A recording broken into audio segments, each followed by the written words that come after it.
Hello guys, isi-share ko sa inyo, ipakita ko sa inyo, baka nagustuhan nyo din to, yung pickled onions or tinatawag nila sa Tagalog, burong sibuyas at sarang sibuyas, tama ba?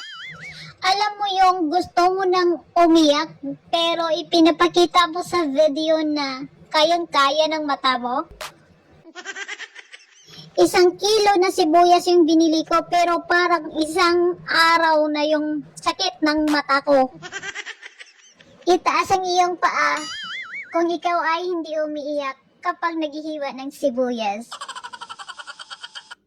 Baka gusto mo din tong gawin. Ito po yung ingredients niya: sibuyas sa bombay, vinegar, asukal, pamintang buo, at kung gusto mo din po na maanghang, pwede po kayong maglagay ng sili. Ang ginawa ko para mapabalanse ang lasa niya, halimbawa, 1 cup ng tubig, 1 cup ng vinegar, at 1 cup ng asukal. Paano lutuin? Kumuha ka ng kahoy, kawali, o kalaha, hayaan kumulo, hanggang sa kumulo, at diretsahang ilagay sa bote na may bombay o sibuyas. Yun lang, easy peasy.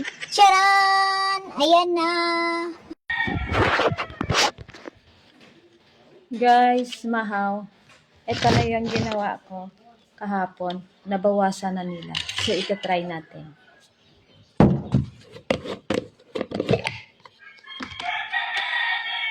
Ito na yung pickled onion.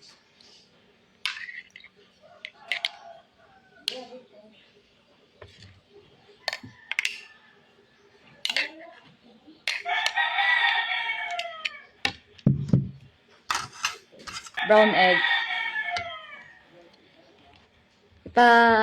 Ano ko sa inyo kung gaano ka-crunchy yung onion.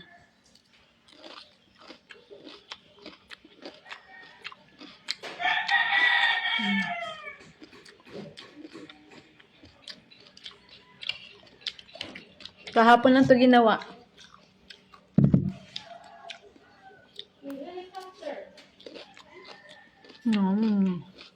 Yeah. Masarap At wala kang ulam. Ito na lang.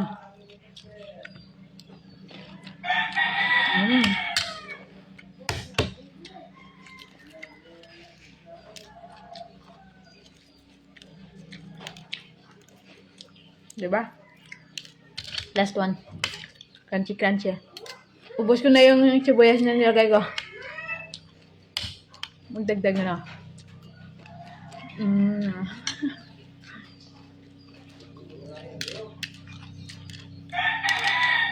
Ano ba? Sarap. Gawa na rin kayo.